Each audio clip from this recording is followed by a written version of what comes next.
Hello बच्चा लोग, मैं कंचन फिर से हाजिर हूँ हमारे YouTube channel lots of study पर। तो कल मैंने आपको प्रश्नावली 1.1 के फर्स्ट के सारे सवाल करा दिए थे। आज मैं आपको सेकंड सवाल करना स्टार्ट करती हूँ। तो देखिए, सेकंड सवाल है हमारा, क्वेश्चन है हमारा, दर्शाइए कि कोई भी धनात्मक विषम पूर्णांक 6q+1 या 6q+3 या 6q+5 के रूप का होता है जहाँ q कोई पूर्णांक है। तो हमें q कोई पूर्णांक ही सिद्ध करना है। देखिए, इसका आप सवाल कैसे करेंगे। हमें क्या दिया है, 6q+1 6q+3 6q+5 इनका, और हमें बताना है q एक पूर्णांक है।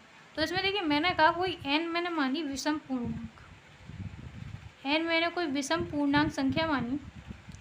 तो मैंने कहा हमारा क्या होता था, 0 r और b। इसका मतलब क्या था ये समझेंगे, जो मैंने लिखा था यूक्लिड में। तो देखिए, यहाँ पर हमने कहा b हमारा क्या है, ये पार्ट है, क्योंकि मैंने फॉर्मूला जो लिखा था वो क्या था, a बराबर bq+r।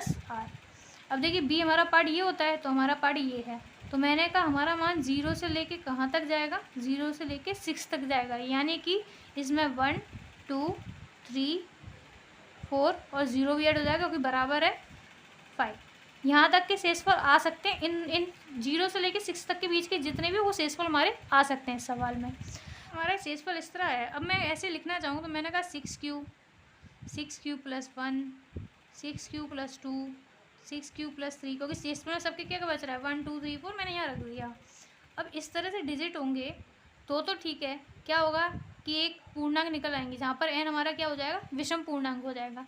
लेकिन वहीं हमने कहा इसमें आ तो जाएगा। अब हमने दूसरा माना, अगर ऐसा ना हो 6q+2। अब देखिए, यहाँ पे जो 6+2 है, 6q+4 है, ये पार्ट हमें लेकिन क्या देंगे हमेशा, ये हमेशा कैसे देंगे, सम संख्या देंगे।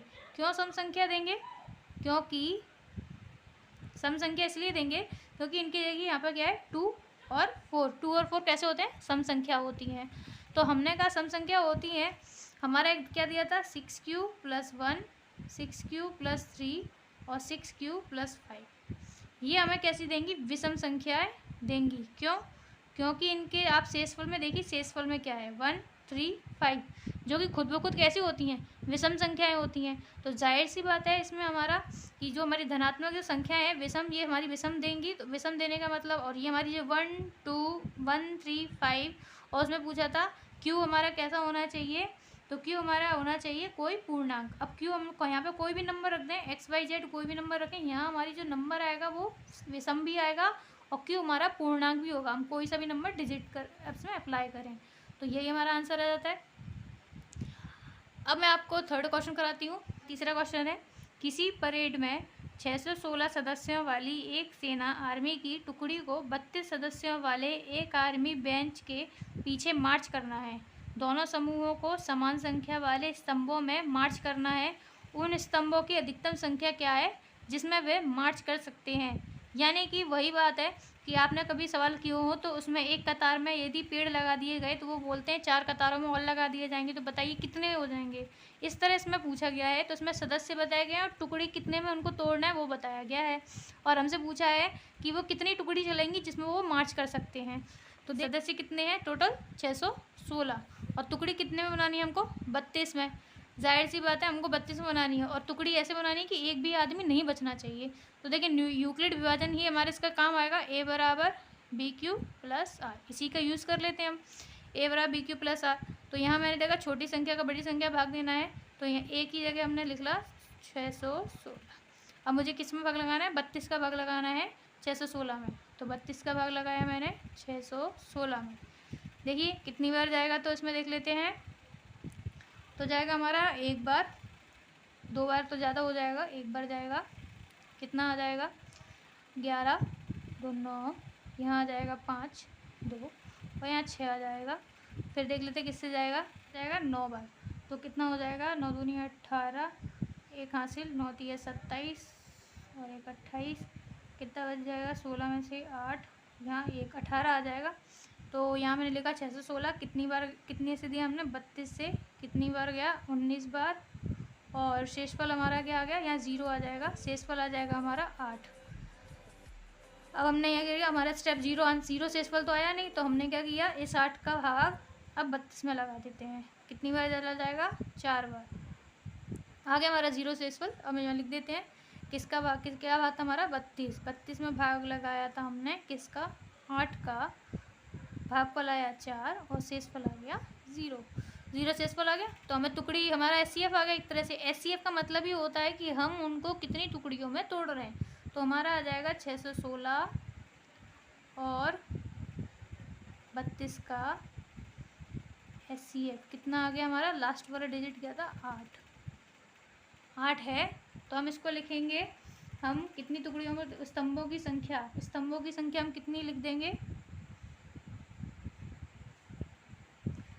स्तंभों की संख्या कितनी, 8 स्तंभ। यानी कि हम इस तरह जो खड़े करेंगे उनको, कुछ इस तरह से खड़े करेंगे तो वो स्तंभ की तरह कितनी लाइनों में, 8 लाइनों में खड़े हो जाएंगे। अगला क्वेश्चन कराती हूँ मैं। क्वेश्चन है, न्यूक्लिड विभाजन प्रमेयिका का प्रयोग करके दर्शाइए कि किसी धनात्मक पूर्णांकों का वर्ग किसी पूर्णांक m के लिए 3m या 3m+1 का रूप होता है। तो हमें यहाँ संकेत के रूप में दिया रखा है, यह मान हम x धनात्मक पूर्णांक ले सकते हैं। कुछ इस तरह से हमें उसमें हिंट दी गई है थोड़ी बहुत। अब हम सवाल को करते हैं इस तरह, हमें क्या निकालना है, m के लिए 3m या 3m+1 का रूप में होता है, ये हमें सिद्ध करना है।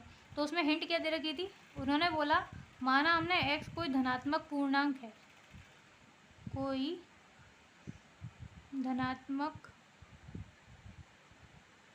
पूर्णांक है, और हमें क्या दिया है, 3q+1 या 3q+2 के रूप में लिखा जा सकता है इसे।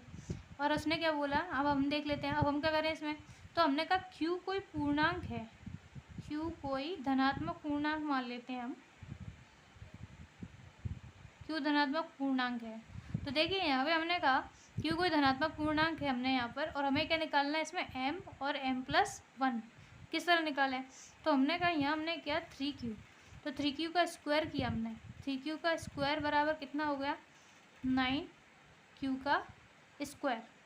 9q का स्क्वायर हुआ तो हमने इसको कुछ इस तरह रख दिया कि हमने इसमें से ये वाली टर्म भी निकाल ली, ये वाली टर्म भी निकालना है। तो हमने इसमें से बोला 3 बाहर निकाल लेते हैं इसमें, तो अंदर क्या बच जाएगा, 3q स्क्वायर, 3q स्क्वायर बच जाएगा। हमने इसमें क्या, इसको हमने क्या मान लिया, टर्म को 3m, इसको हमने मान लिया, जहाँ हम लिख देते हैं, जहाँ m बराबर हमने क्या मान लिया, 3q स्क्वायर। इस टर्म में हमने बना दिया इसको, पहली वाली को, इस टर्म को फॉलो, 3q को फॉलो करते हुए हमने 3m बना दिया। दूसरी टर्म ले लेते हैं हम, सेकेंड टर्म में रखती हूँ, हमारा है 3q+1 का होल स्क्वायर, इसका भी कर देती हूँ। तो क्या हो जाएगा, ये a+b का होल स्क्वायर का फॉर्मूला होता है a का स्क्वायर प्लस b का स्क्वायर प्लस 2ab।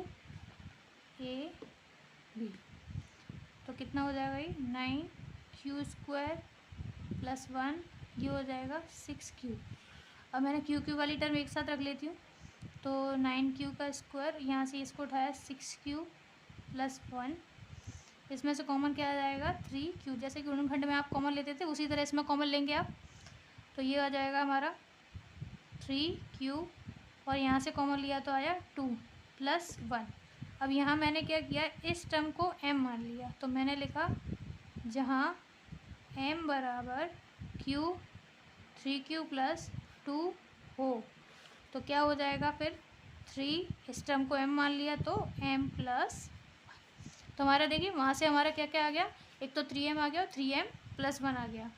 अब दूसरी वाली तीसरी वाली टर्म भी हम फॉलो कर देते हैं, उसको सिद्ध, एक तरह से सिद्ध करना है कि हमको अगर किसी भी टर्म को रखें तो हमें मान यही मिल जाएंगे, इसी के रूप में निरूपित करेंगे। तो इसका स्क्वायर कर देते हैं। इसका स्क्वायर कैसे करेंगे, a का स्क्वायर प्लस b का स्क्वायर, वही फार्मूला अप्लाई करेंगे, a का स्क्वायर प्लस b का स्क्वायर प्लस 2ab, कितना हो जाएगा ये, 9q स्क्वायर, ये हो जाएगा 4, ये हो जाएगा 12q।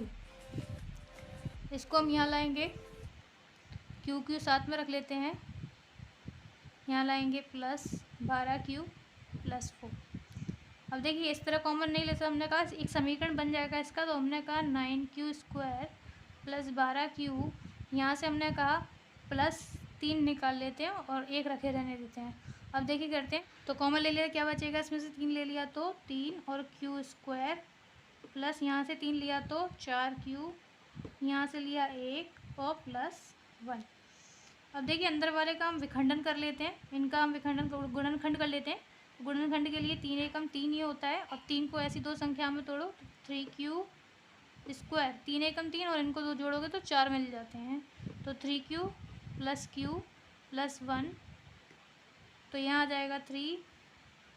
इसमें से अब कॉमन लेंगे तो बड़ा ब्रैकेट ले लेते हैं, छोटे ब्रैकेट में इसमें से कॉमन लिया हमने तो आ गया 3 और q, तो हमने लिया 3 और q, ब्रैकेट में क्या बचेगा, यहाँ से 3 आ गया, यहाँ से क्यूब आ गया, तो क्या बचेगा q प्लस यहाँ से पूरा पूरा कॉमन आ गया, ये बच गया।